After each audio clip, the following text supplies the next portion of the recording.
ستم شعله به عالم زده، امن و امان جهان یک سر بر هم زده. بر سر هر خرمنی در دل هر گلشنی آتش بیداد تو صاعقه غم زده. ثروت انبوه تو خون دل توده هاست، کین تو بر سینه ها تشنه ما خم زده.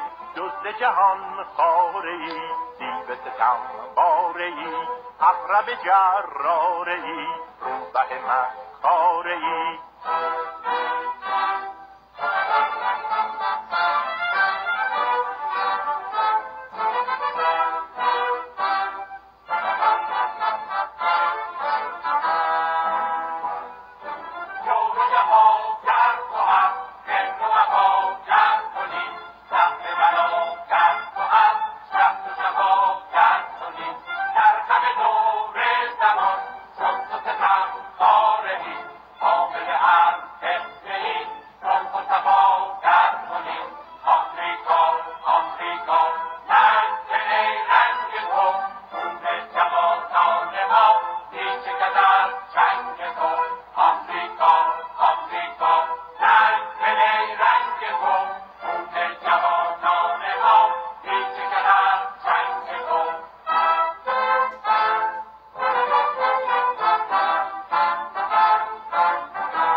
همگی بپاس نائره جنگ تو، گوش جهان خسته از طبل بداهنگ تو.